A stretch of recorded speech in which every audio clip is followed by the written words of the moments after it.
My teacher, then and for most of this search, was the Venerable Ananda Meitreya, former Vice-Chancellor of a Buddhist university, described in an address from the Buddhists of Burma as greatest of pundits, picked to represent his country on a visit to Mao's China. I was a bit scared to meet him, till I met him.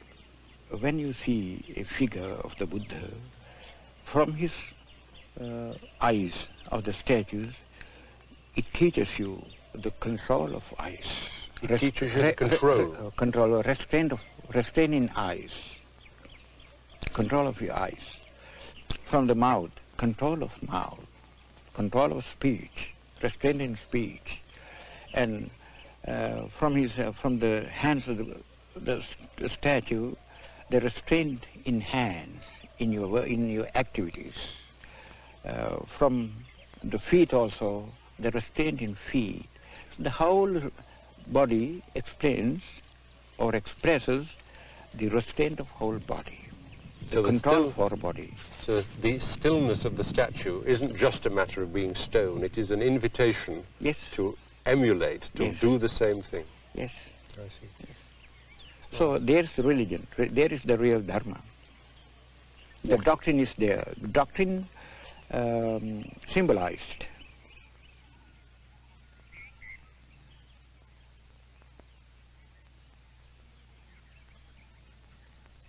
Ananda Maitreya lives in deliberate simplicity about 10 miles from Colombo.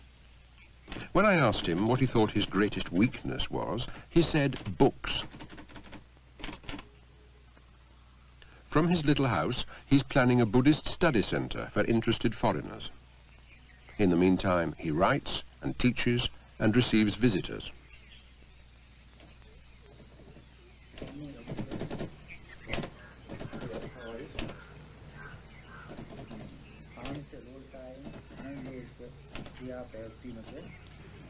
If I say to you, can you put Buddhism in a nutshell?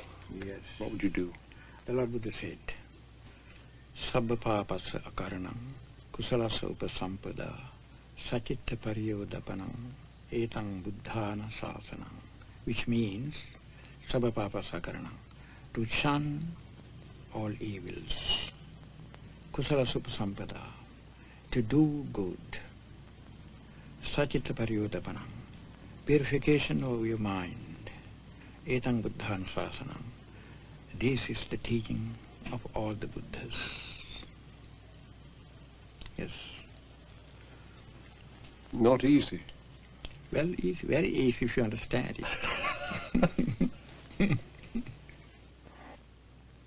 Getting the impression that a Buddhist is almost looking through a spyglass, which is his mind, is almost seeing the whole world and everything through this lens of the mind. Yes. So when you say purify the mind, is it the same as saying clean your lens?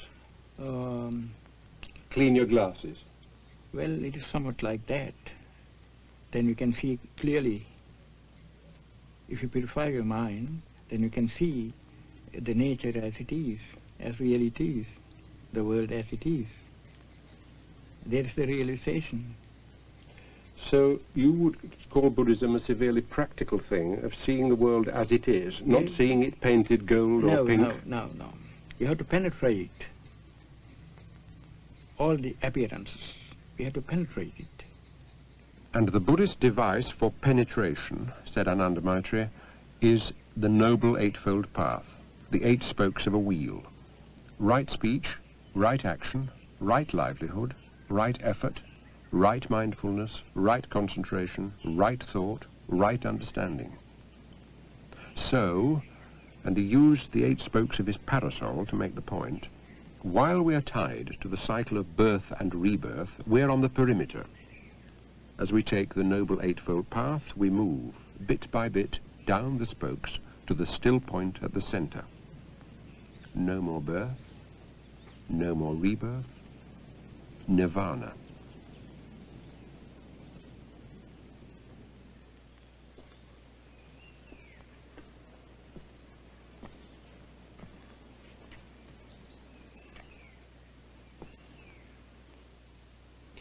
When I asked a well-respected Buddhist monk about nirvana, he said, "You can no more describe nirvana than a frog can describe dry land to a shoal of tadpoles.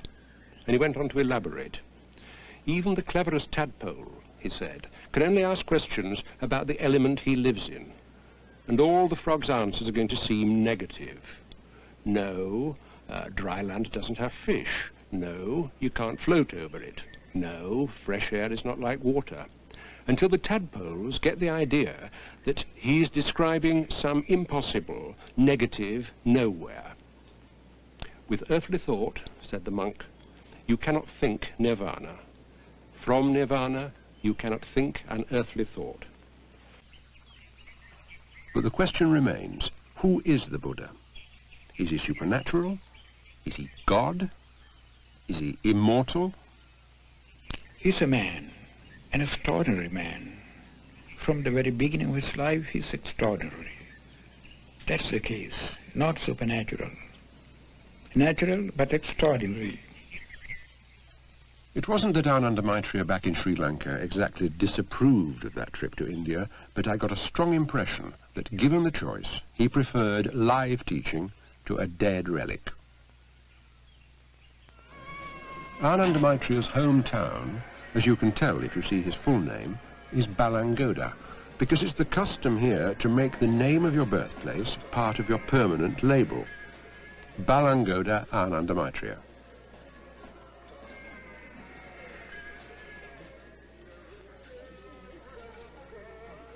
He took me to the local temple to see the monk in charge, a man in his 90s. He's a great friend of mine. Oh, is he? Yes, yes. When I was about 13, in my school days, from my school days, yes. He was a great friend of mine. Oh, he's much elderly. Yes.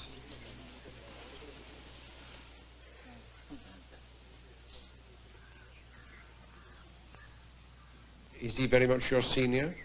Yes, about 4 years. The seniority is calculated from the day that you are ordained. So it's our custom that we have to pay respect to our senior. If he's senior to me, even in 1 minute, I have to respect him. In this society, it's no bad thing to be old.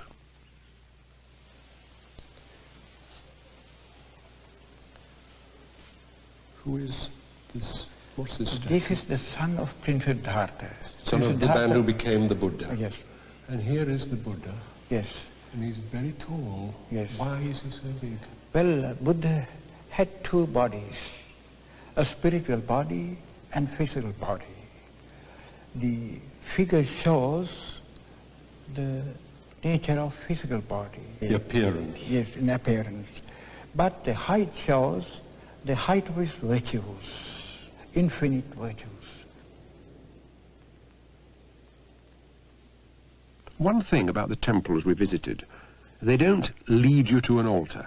There's no holy of holies kept separate from the people, with God one side and you the other.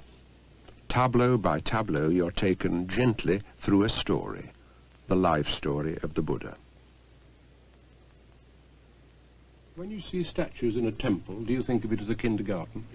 Somewhat like kindergarten class. That's the kindergarten section of their spiritual life. That's the beginning. Do people get stuck there? Well, if they do get stuck, then there's no progress.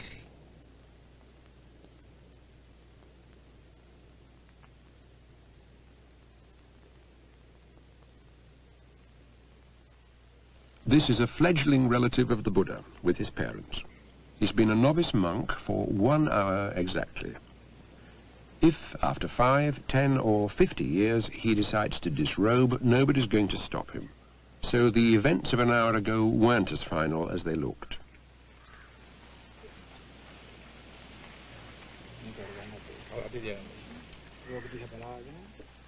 He has his head shaved. Why is that? For the simplicity's sake.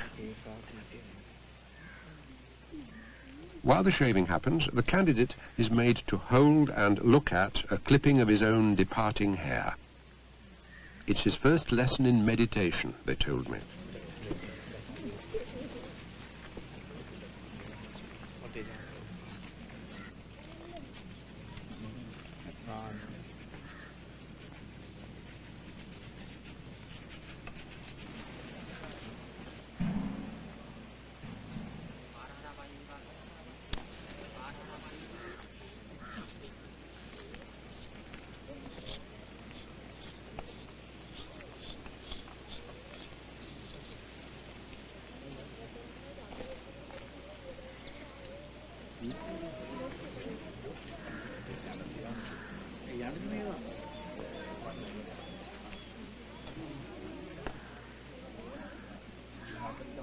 There was a nice informality about the style of the ceremony, but nothing haphazard about the timing. It happened at an hour and on a day that was astrologically exactly right. From Buddhist point of view, best astrological moment is when your mind is strong enough, full of self-confidence and energy. Nevertheless, the astrological calendar had been consulted.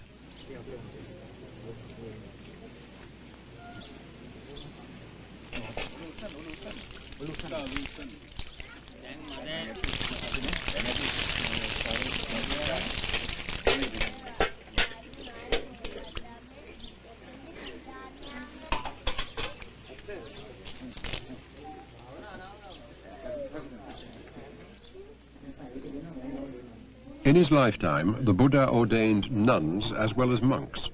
At the moment, there are 15,000 monks in Sri Lanka and no ordained nuns, though there are moves from time to time to re-establish them.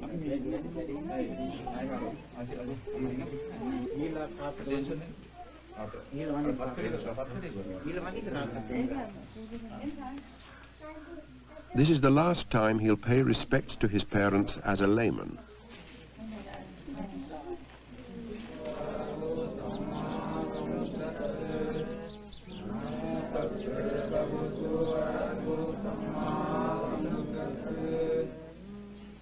Buddhang saranang gacchami, Dhammang saranang gacchami, Sanghang saranang gacchami. The ordination proper begins with the 3 refuges. I take the Buddha as my refuge, I take his teaching as my refuge, I take the community of his disciples as my refuge.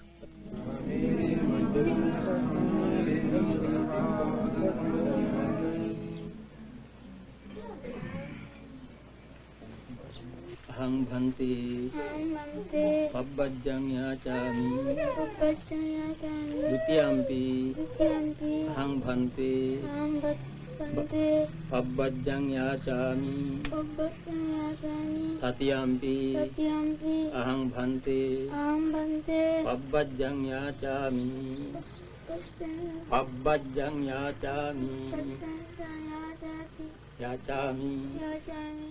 The language he's having difficulty with is Pali. That's the language of the earliest Buddhist scriptures. These are his new robes. Okasa sabba dukkha nissarana nibbana sacchikaranathaya imang kasavang gahitva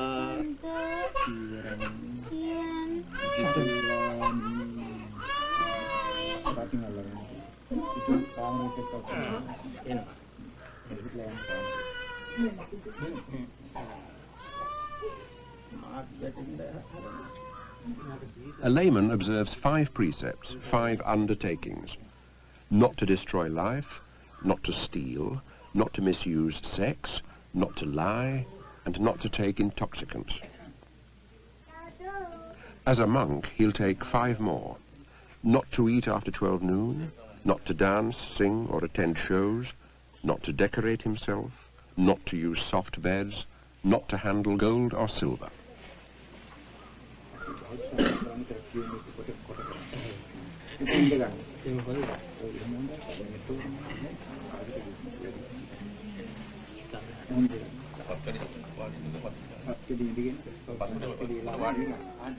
I asked Ananda Meitreya if ordination gave a man any special powers. That's something like a blessing from God or somewhat like that. There's no such thing in Buddhism. Because it is everything is you. You depend on what you do. You shouldn't expect any external help from a spirit or from anybody for your own development.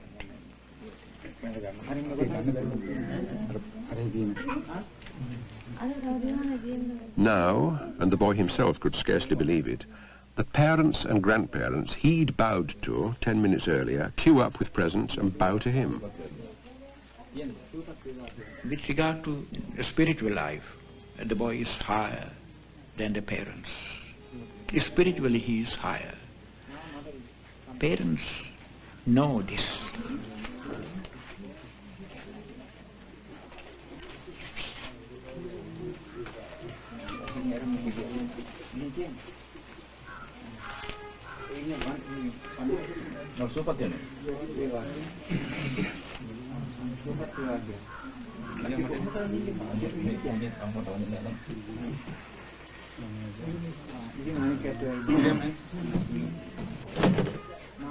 Other relatives, grandmother and others.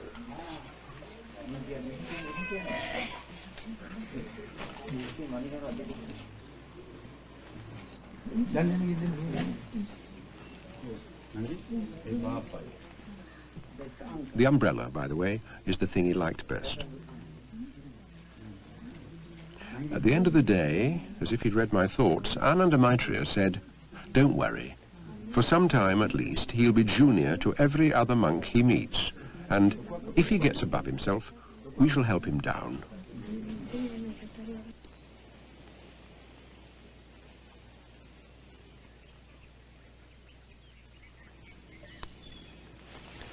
A word you hear a great deal in talk with Buddhists is the word suffering.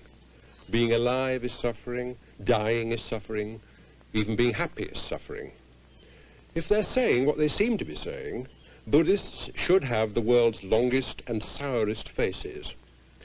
It was a relief to find out that the word you cling on to as you take your first steps in Buddhism isn't simple suffering.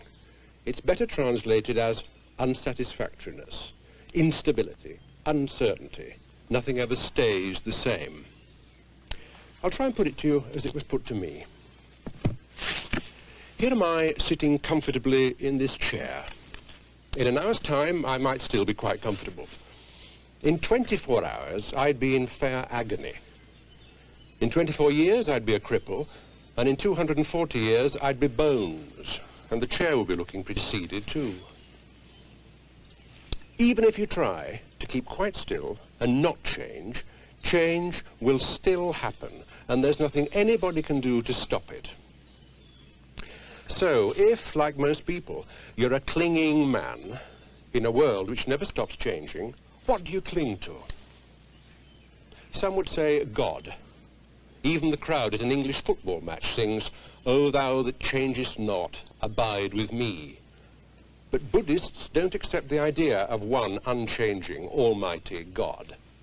The problem, they say, is man's problem. And the Buddhist solution, as far as I can understand it, is you must cling to nothing because there's nothing anywhere solid enough to cling to. And if you can't cling, however much you want to, you're faced with one unthinkable, terrifying alternative. You've got to let go.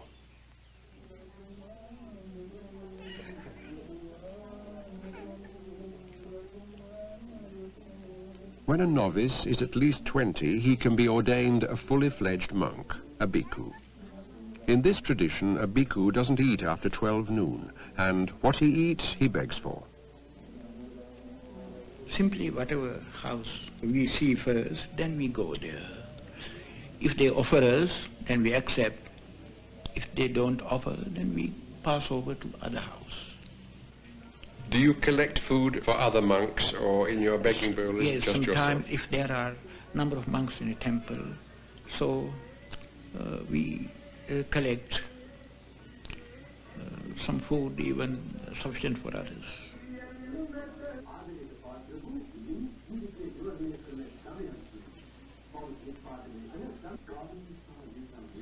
I asked the laymen, the food givers, why they did it. "Giving is the way to get inner wisdom," said one of them. But the rest talked about meritorious actions, gaining merit, like accumulating a store of spiritual riches that will help them to a better rebirth.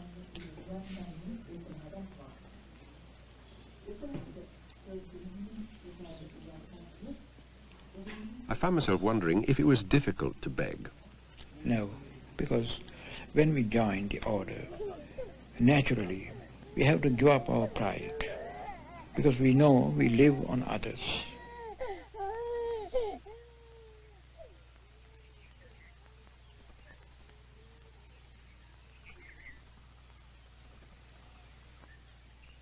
Even with an alien tagging on behind, the pace of the walk was deliberate and the concentration unbroken.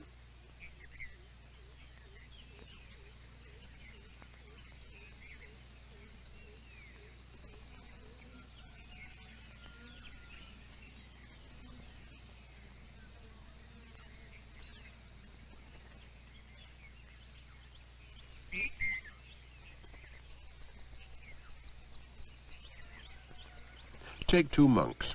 One sits and meditates, one goes out and serves society. Which is more praiseworthy? Well, that depends on motive. The motive. Oh, yes. According to his motive, either this or that person is praiseworthy. I suppose I wanted him to approve of the bhikkhu who bustled about doing good. When we go on alms begging, if we do it properly, correctly, you have to meditate, to extend your loving kindness towards the people who offer you alms.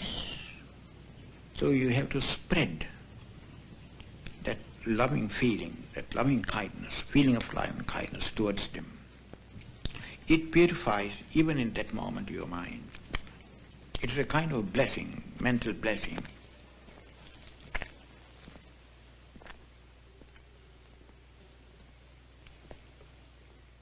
About the meditation on loving kindness, I believe that you begin it by concentrating on yourself and loving yourself. Yes. Self-love, I was brought up to believe, is an evil thing.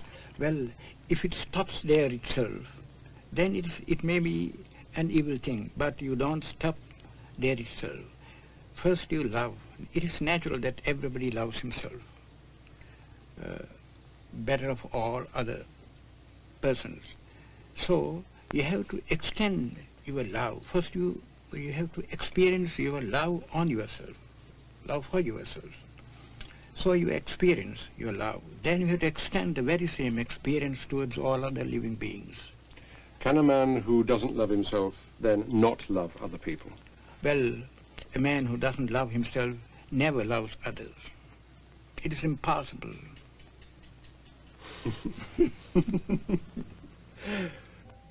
Come to think of it, the Christian gospel says, love thy neighbour as thyself, not more than thyself, and certainly not less.